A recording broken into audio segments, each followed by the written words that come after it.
Abavandimwe rero dukomeje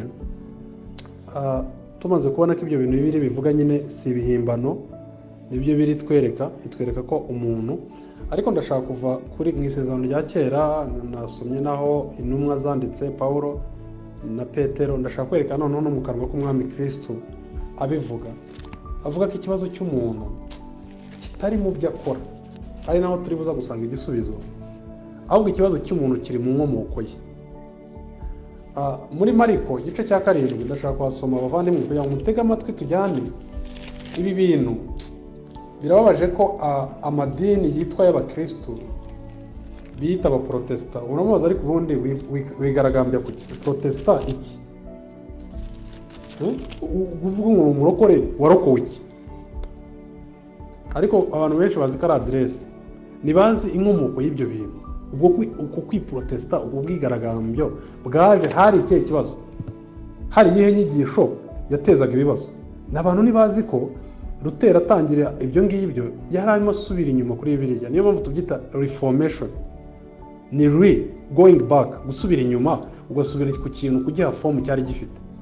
Si ibintu yahimbye, ahubwo yarebye mu byanditswe byera abona ukuri, ukwiye kuri, abona ko ikiremwa muntu gifite ikibazo cy'inkomoko.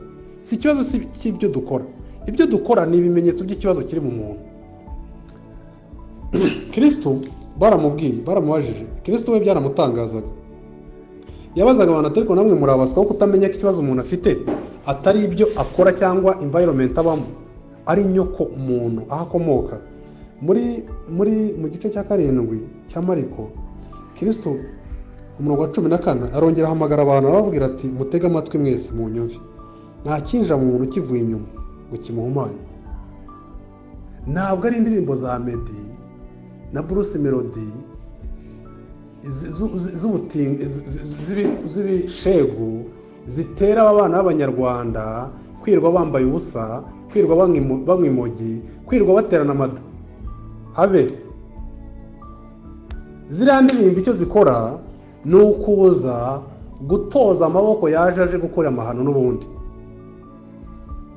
Bazi reka mbere iyo umuntu ajya kwamamaza abanza akamenya aba audience asanga igihura n'ibyo yifuza.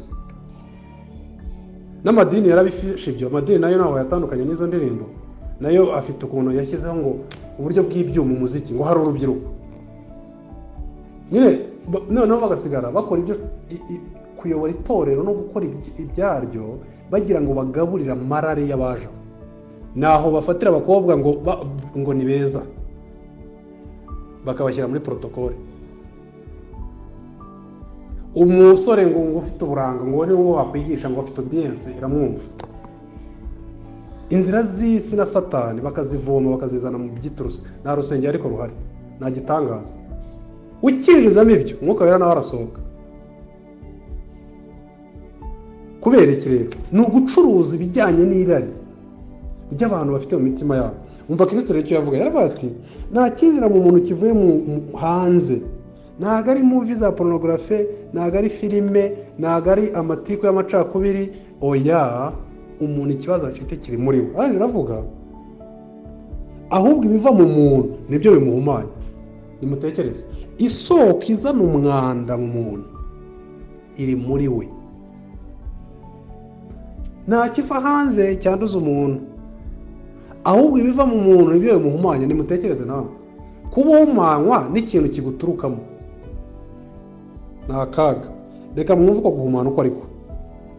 Niba hari umuntu ufite amatwi yumva niyumve, ndasenga Imana nanjye ngo uraho ufite amatwi yumve aze kumva. Nyine iki ni ikintu abantu bakwepa bahunga.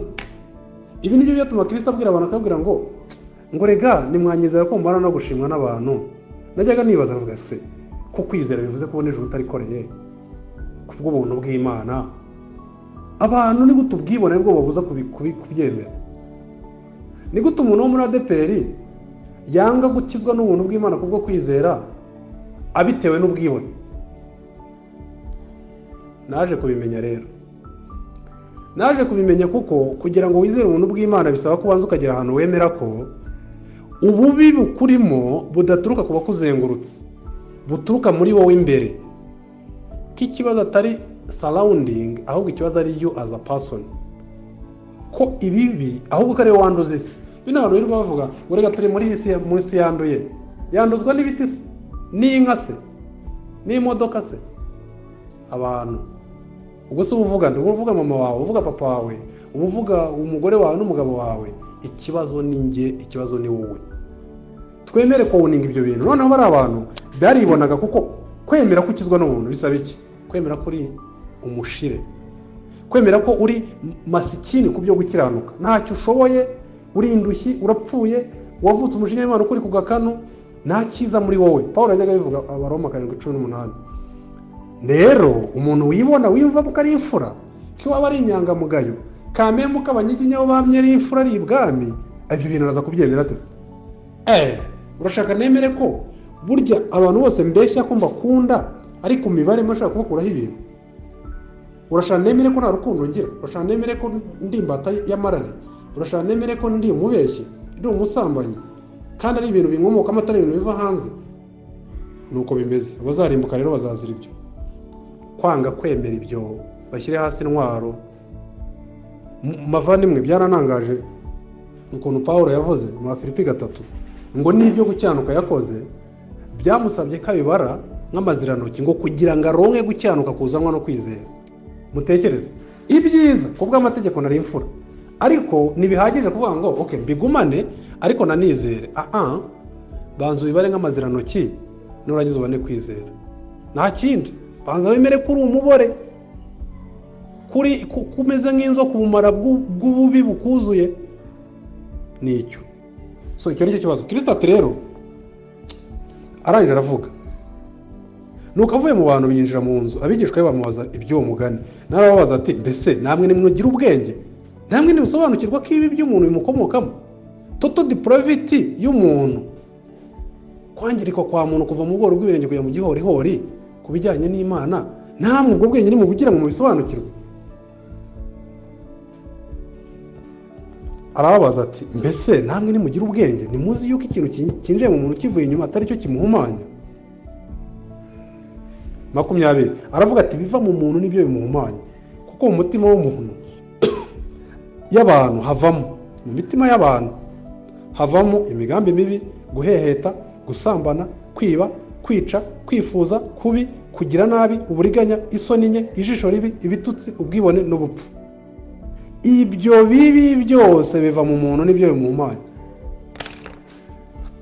Ntabwo biva kuri social media, ntabwo biva ko papa wawe ataraharukura, ko mama wawe yari maraya afite abagabo 10, ko bakuru bawe bose, hari ibintu abanyarwanda kera bagiraga byuko niba umukobwa atwaye inda y'indaro batazamushaka, nyine mu muryango ufite igisebe ni karande. Byende babeshya ngo barakora deliverance.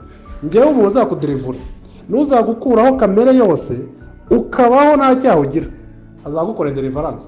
Ibindi byose ni ubutekamutwe, bajye bakugurisha make nawe ugure kuri make, wunguke, icyizere bakiguhe, kuko bakubwira ibyo amatwi yawe akunda. Ariko deliverance abantu bose bavuga bafite karande yihese.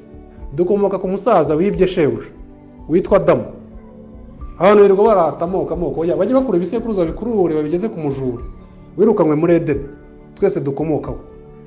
Niba ushaka rero igisebo ku muryango ngicyo, twese dukomoka ku mujura. Tugeze hano ariko rero twabaye imfura, twakurikije imimerere ya sogokuru, turabeshyana. Kandi koko ubuzima bwose, ikikwereka ko abantu ari uburyarya, ubuzima bwose biragaragara. Leta iragusaka, bagukoresha ikintu cyose bakugenzuye, bagushyiraho ingenza, bashyiraho ibyo byo gushyiramo igikungu ugiye ku kazi, ubwo se n'iki umuntu batakubwiye? Abahamya ko bya bindi biri kuvuga hari ukuri. Icyo kibazo rero dufite, Imana yagitangiye umuti, ariho nshaka ko tugana.